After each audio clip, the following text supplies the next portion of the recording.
이번 주에 우리 아이들이 여름방학을 시작합니다. 방학이 시작되면 교회에서는 여름 사역으로 여름 성경학교 그리고 여름 수련회를 진행합니다. 우리 교회에서는 이번 주간 플라잉 요한이라는 주제로 서광교회, 오포서광교회, 반석교회, 따뜻한 교회 등과 연합해서 성경학교를 진행합니다.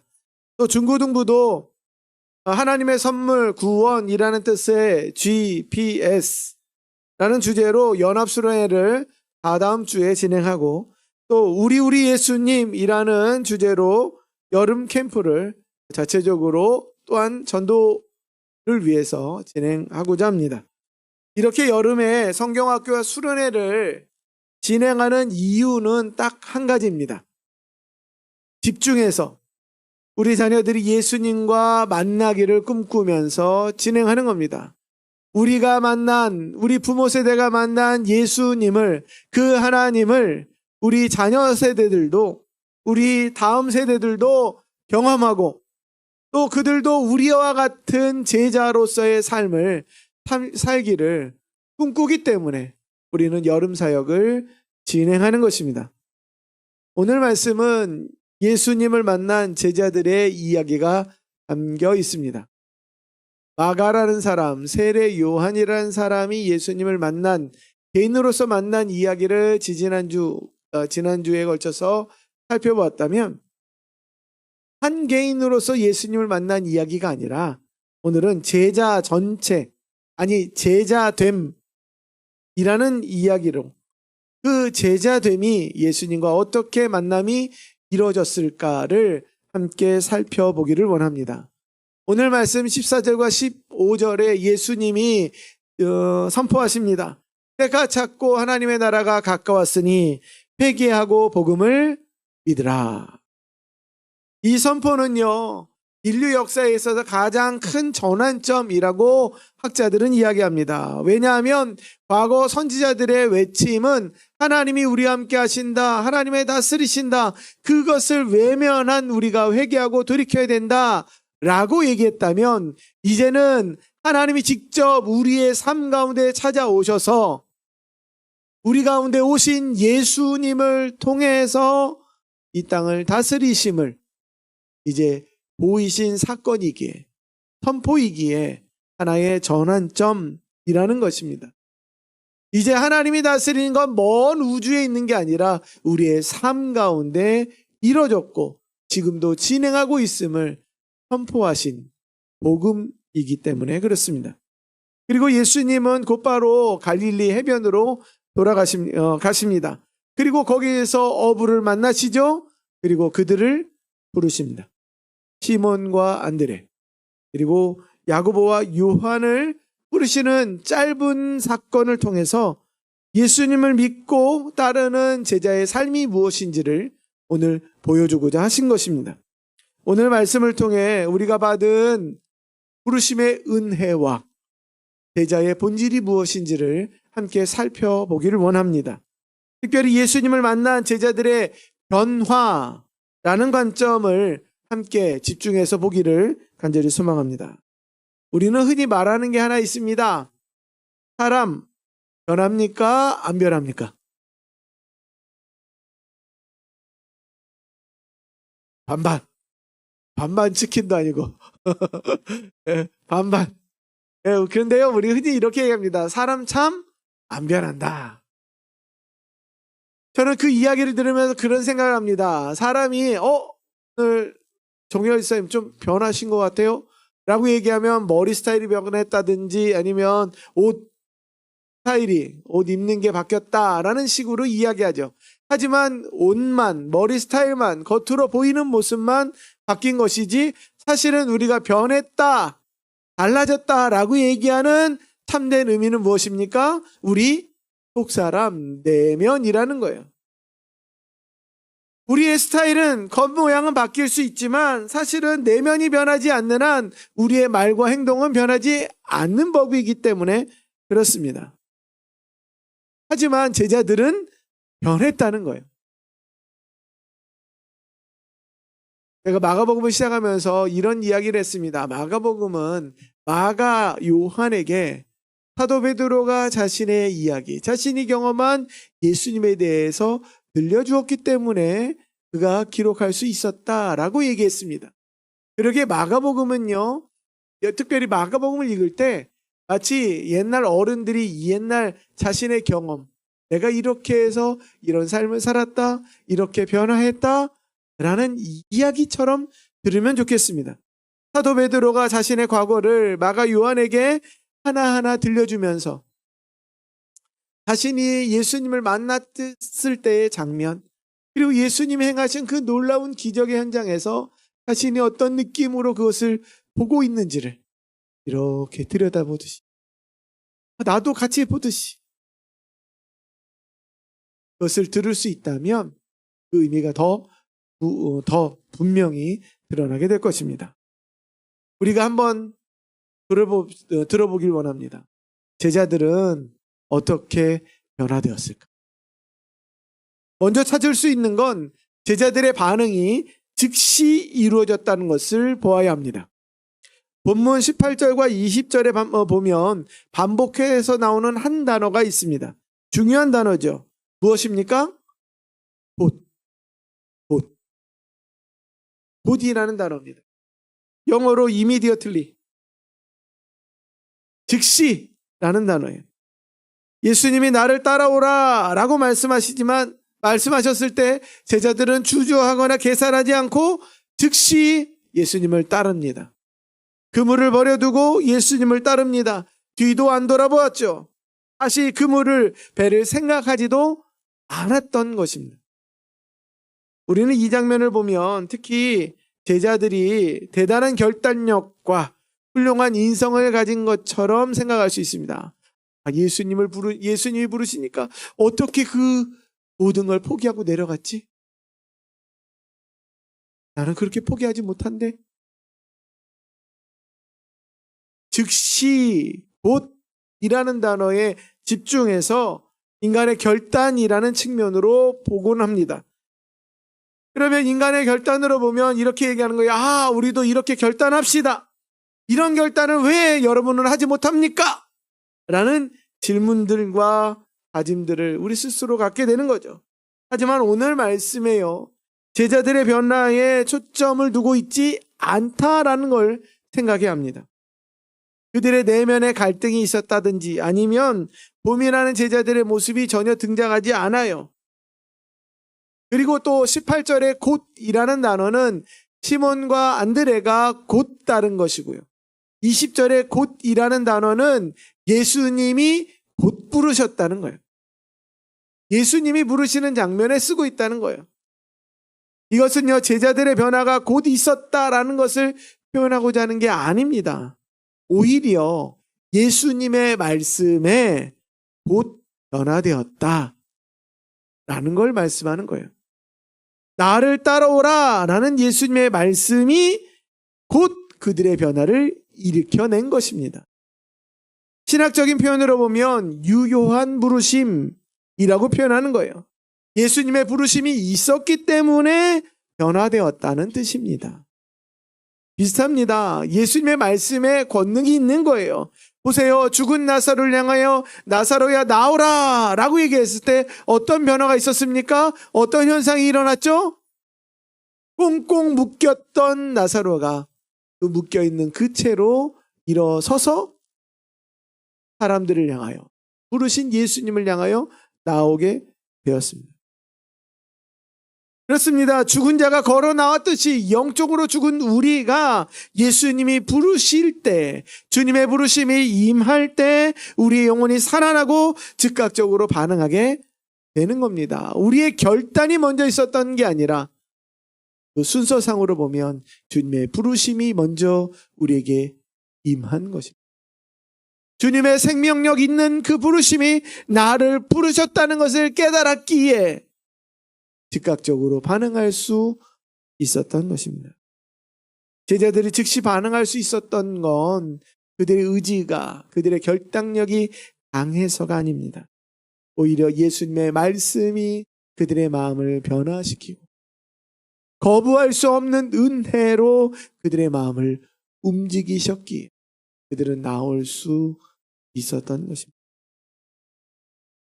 우리도 마찬가지입니다. 우리 구원도 마찬가지예요. 우리가 주님을 믿을 수 있었던 건, 주님의 자녀가 된 건 우리의 지혜나 결단 때문이 아닙니다. 창세전에 우리를 택하신 하나님의 은혜가 있었습니다. 그리고 복음의 말씀을 통해서 우리를 변화시킨 겁니다. 우리를 부르신 겁니다. 우리에게 전해진 겁니다. 그러기에 그 변화시키는 말씀이 내게 다가왔음을 깨닫고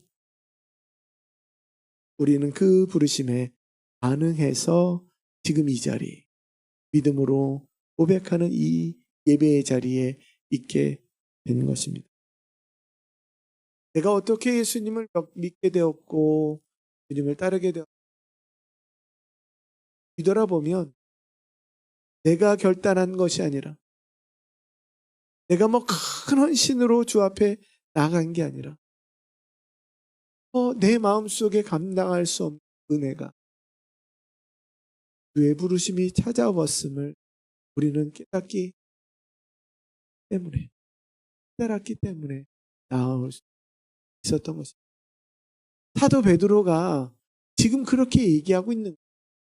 제자들이 그렇게 고백하고 있는 거예요. 내가 모든 걸 버리고 따를 수 있었던 건 내 결단과 헌신이 컸기 때문이 아니라 나에게 감당할 수 없는 은혜로 다가오신 주님을 깨닫고 그 부르심이 나의 마음을 움직였기 내가 이 자리에 있었던 것입니다. 이렇게 고백하는 겁니다. 보세요. 예수님과 3년 동안 생활했던 제자들, 그 3년의 시간들이 그들을 변화시킨 게 아닙니다. 성령이 그들에게 왔을 때 그들에게 완전한 변화가 경험되었던 것처럼 우리는 이렇게 고백하게 되는 거예요. 우리의 완전한 변화는 하나님으로부터 시작되었고 완성되었다. 그러면 우리의 헌신과 변화에 우리의 노력이 먼저입니까? 하나님의 은혜가 먼저입니까? 그렇습니다. 그러기에 하나님의 은혜가 움직여가는 것이 우리의 헌신입니다. 하나님의 은혜가 임할 때 우리는 변화되는 것입니다. 그렇다고 아무것도 하지 않는 게 아닙니다. 우리 속에 나온 변화를 따라 그 은혜를 따라 우리는 결단하게 되는 겁니다. 그러게 두 번째로 제자들은 더 중요한 것을 따랐다라는 것을 기억해야 합니다. 직업을 버린 게 아닙니다. 가족관계를 깨뜨린 게 아니에요. 제자들은 더 중요한 가치를 발견했기에 이전에 소중히 여겼던 걸 내려놓을 수 있었던 것입니다. 18절에 시몬과 안드레는 그물을 버려두었다라고 얘기합니다. 20절에 야고보와 요한은 아버지 세베대를 품꾼들과 함께 배에 남겨두고 예수님을 따랐다라고 표현하고 있습니다. 여기서 그물과 배, 직업입니다. 전 재산입니다. 그리고 가족, 이 가족은 삶의 기반이죠. 가장 소중한 지금 이 현실의 최고의 가치입니다. 그렇지 않습니까? 여러분 무엇을 위해 일합니까? 가족을 위해 일한다. 여러분에게 무엇이 있어야 합니까? 가족이 있어야 된다고 얘기합니다. 그 가족을 위해서 함께 살려면 무엇이 필요합니까? 직업이 필요하고 일해야 한다라고 얘기하는 게 우리의 보통의 삶입니다. 그런데 제자들은 그것을 버린 거예요. 그것을 내버려 둔 거예요. 혹시 이 이야기를 마치 우리 믿음이 세상을 도피하거나 우리 일상의 삶들이 무가치하고 하찮은 것이고 배설물과 같은 것이기에 다 버립시다. 오직 주님만 따르는 게 필요합니다. 라고 얘기하는 게 아닙니다. 모두 버리고 따르라는 게 아니에요. 오히려 귀한 것을, 더 중요한 것을 따르라고 말씀하고 있는 겁니다. 사랑하는 성도 여러분, 직업과 가족은 분명 하나님이 은혜로 주신 겁니다. 일할 수 있는 것도 은혜요. 또 이렇게 사랑하는 가족들, 보세요. 이 영적 가족들을 주신 하나님의 은혜를 우리는 분명히 알고 있습니다. 하지만 주님의 부르심이 임할 때 그 가치의 우선순위가 바뀐다는 거예요. 내가 소중히 여기고 내가 붙들고 이것이 없어지면 안 됩니다. 이것이 사라지면 나는 인생의 의미를 다 잃어버립니다. 라고 여겼던 그 모든 것보다도 더 중요하고 더 귀한 것이 내게 있음을 깨닫고 그 우선순위를 뒤바꾸는 것입니다. 제자들이 그물과 배를 버려둘 수 있는 건 예수님 때문이었습니다. 인생의 전체를 걸고 가족들을 뒤로 남겨둔 채 예수님을 따를 수 있었던 건 더 중요한 절대 가치가 이 주님께 있음을 깨달았기 때문인 것입니다. 더구나 온 우주의 왕이시고 나의 삶의 주인이신 하나님이, 그 하나님의 나라가 내게 임하여 통치하고 다스려지고 있다는 것을 깨달았기에 겨우 물고기 몇 마리 잡는 직업들, 내 전부들, 내 생명을 더 가치 있게, 더 풍성하게, 더 확실히 보장하는 것 아니기에 그 모든 걸 내려놓을 수 있었던 것입니다. 사랑하는 성도 여러분, 세상의 물질, 성공, 안전적인 미래, 가족 물론 중요합니다. 그러나 우리는 그리스도를 위해 다른 모든 것을 상대적인 것으로 볼 수 있어야 합니다. 상대적인 겁니다. 중요해요. 그런데 더 중요한 건 하나님께 있습니다. 더 가치 있는 건 우리 주님이라는 겁니다. 빌립보 말씀입니다. 사도 바울은 이렇게 얘기합니다. 모든 것을 해로 여김은 내 주 그리스도 예수를 아는 지식이 가장 고상하기 때문이라. 고상하다는 한자를 아십니까?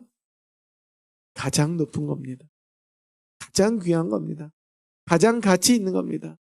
그러기에 내가 그를 위하여 모든 것을 잃어버리고 배설물로 여김은 그리스도를 얻고 그 안에서 발견되려 합니다.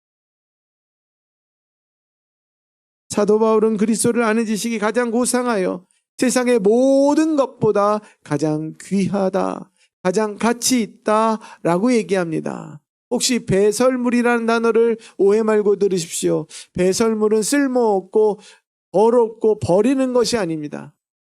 세상의 것은 분명 가치가 있습니다. 하지만 비교해보니까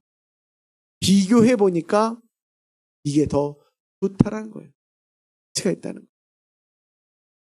혹시 여러분 아이들에게 10,000원짜리와 50,000원짜리를 혹시 보여주신 적 있습니까? 보여주신 적 있으세요?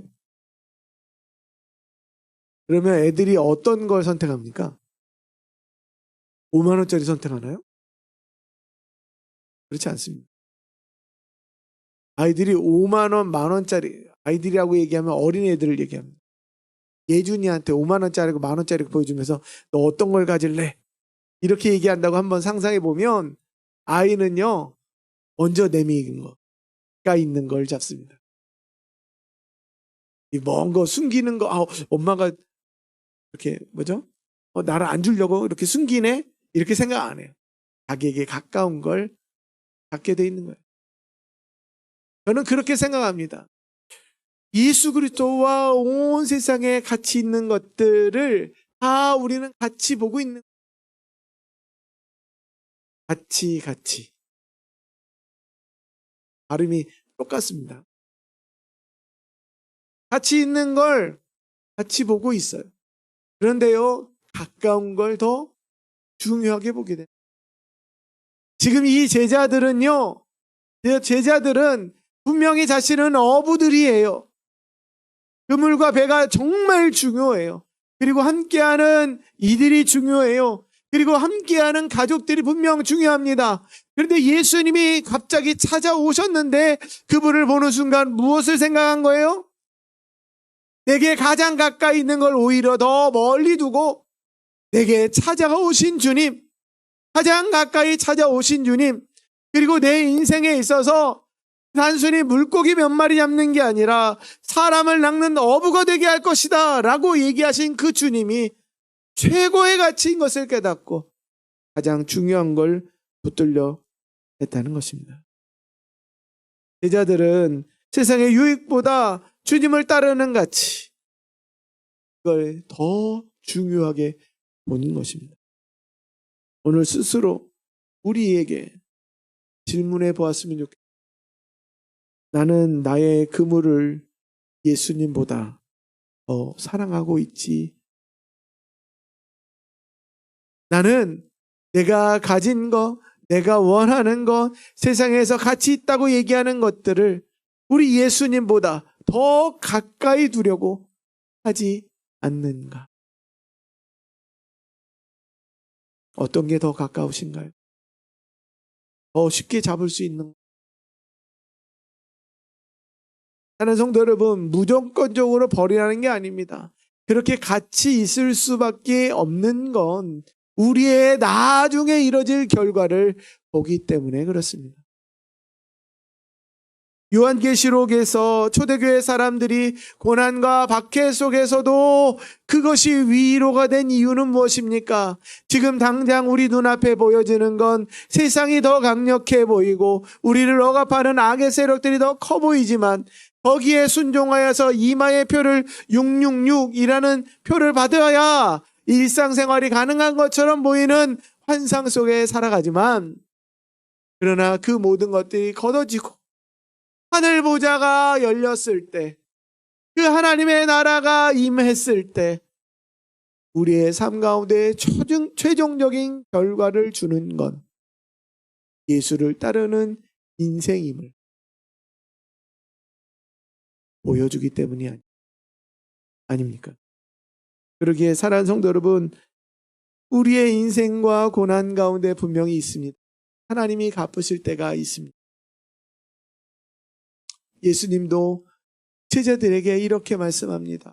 현세에 있어 집과 형제와 자매와 어머니와 자식과 전토를 100배나 받되 박해를 겸하여 받고 내세의 영생을 받지 못할 자가 없느니라. 우리에게 더 좋은 것, 더 중요한 것을 분명히 하나님은 주십니다. 그러기에 더 가치 있는 예수님, 그 주님을 따르는 그 삶, 그 인생의 마지막은 하나님께서 갚으시는 것을 보게 될 것입니다.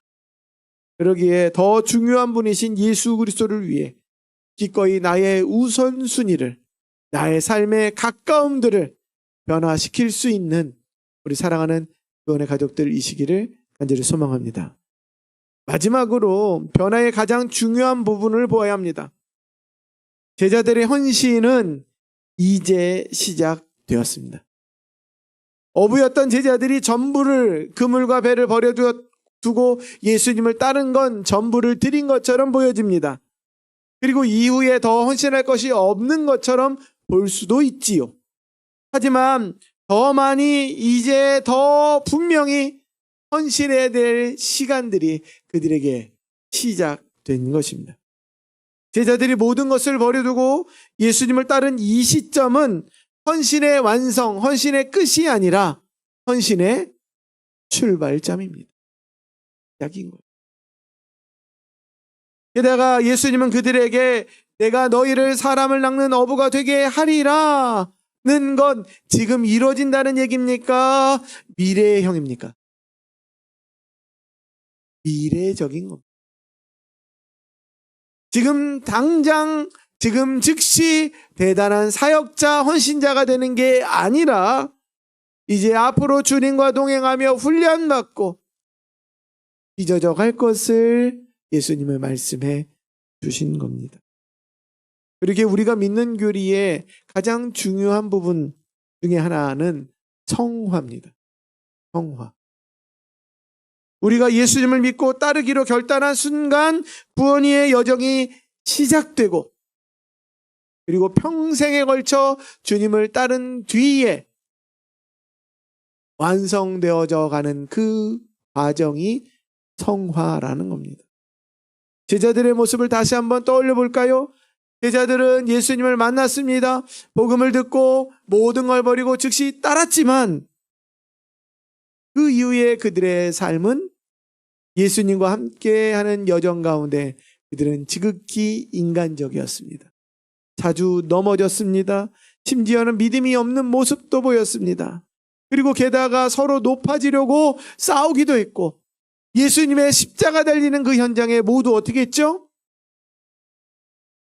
도망해버렸습니다. 예수님을 버리고 도망한 이들이 그물과 배를 버려둔 제자들이었던 것입니다. 제자들은 예수님을 버렸지만 그러나 주님은 그들을 포기하지 않으셨습니다. 부활하신 후에 다시 찾아가 그들을 회복시키셨어요. 부활하셨음을 보이셨습니다. 그리고 마지막에는 보혜사 성령을 그들에게 보내어 마침내 온전한 사도, 온전한 제자가 되게 하셨습니다. 앞서 말씀드렸죠. 하나님이 시작하신 그 시작을 완성하신 것도 누구시라고요? 하나님이셨습니다. 이제 시작한 그 걸음 가운데 완성하시는 분, 우리 주님이십니다. 그러게 헌신은요, 내 힘과 내 결단으로 유지되는 게 아닙니다. 우리가 헌신했다면, 이제 시작했다면, 우리가 변화하기를 꿈꾼다면 더더욱 붙들어야 할 분이 계시다는 겁니다. 우리를 부르신 주님께서 우리의 삶을 간섭하시고 훈련시키시고 마침내 끝까지 우리를 이끌어 가실 것, 견인해 가시는 삶을 우리는 기억해야 할 것입니다. 그러므로 우리가 예수님을 믿고 헌신해야 하는 것입니다. 날마다 나 자신을 부인하고 내 결단이 아니라 내 속에 있는 우선적인 가치, 가장 가치 있는 걸 내가 붙들고 삽니다 라고 자신하는 게 아니라, 주님 내가 붙들었다라고, 주님 붙들었다라고 얘기하지만 나는 자주 놓습니다. 힘이 없습니다. 자주 다른 걸 잡으려고 합니다. 그런 나를 주님 붙들어 주옵소서. 우리의 시간들 속에 날마다 주님 나를 붙들어 주세요. 나를 이끌어 주세요. 이렇게 부르짖을 때 우리는 변화에 이르게 되는 것입니다. 지금 완벽하지 않다라고 해서 낙심할 필요가 없습니다. 왜요? 우리는 변화되는 과정 가운데 있는 거예요. 제가 말씀을 준비하면서 변화의 과정 가운데 있다는 게 뭘까? 여러분, 다이어트 할 때 제일 중요한 물건이 하나 있대요. 다이어트 할 때 제일 중요한 물건 뭔지 아세요? 네, 체중계입니다. 저울이에요, 저울. 날마다 그 체중계에 올라가 볼 때 다이어트가 시작된대요. 아, 오늘 100g 쪘구나. 아, 오늘 500g 쪘네? 야, 일주일 동안 1kg가 줄었어. 그걸 확인하는 거예요. 근데요, 어떨 때는요, 제가 다이어트 수많은 경험들 속에서 어떨 때는 정말 한 달 동안 500g 줄더라고요. 여러분 아시다시피 500g은요, 밥 한 끼 안 먹으면 주는 몸무게예요. 야, 한 끼 안 먹은 것이 정말 줄지 않는구나. 이렇게 생각하는 게 우리의 시간들이에요. 그러면 포기하고 싶지 않습니까? 내려놓고 싶어요. 내가 이러려고 밥 한 끼, 그 산의 진미 정말 맛있는 걸 다 포기하고 계란 풀떼기 먹고 사냐? 이렇게 얘기할 수 있는 거예요. 우리의 성화의 과정도, 우리 구원의 과정도, 우리 헌신의 삶도 그럴 수 있습니다. 날마다 체중계에 올라가는 것처럼 우리에게 필요한 것 하나 있다면 내 자신을 버리고 나의 모든 걸 주님께 맡기며 오늘도 주님 붙들고 있는가? 그것을 우리는 점검해야 할 것입니다. 지금은 완벽하지 않지만 우리를 부르신 신실하신 주, 분명히 우리의 마지막 날에 선한 일을 시작하신 그 주님이 우리의 마지막 날에 반드시 이루실 것을 확신하는 우리 모두이기를 소망합니다. 말씀을 맺겠습니다. 사랑하는 성도 여러분, 오늘 주님은 갈릴리 해변에 서 있는 제자들을 만나십니다. 마찬가지입니다. 치열한 삶의 현장 가운데 살고 있는 우리들을 지금 만나고 계십니다. 그 주권적인 부르심 앞에 즉시 순종할 수 있는 우리이길 원합니다. 세상의 어떤 가치보다 가장 높은 가치를 가진 예수 그리스도, 그분을 더 중요한 위치에 모셔드리는 우리이기를 원합니다. 그리고 우리에게 주어진 매일의 삶 속에서 이제부터 시작된 헌신의 삶을 주님 붙들고 있는가를 점검하며 사는 우리 주원의 온 가족들이시기를 간절히 축원드립니다.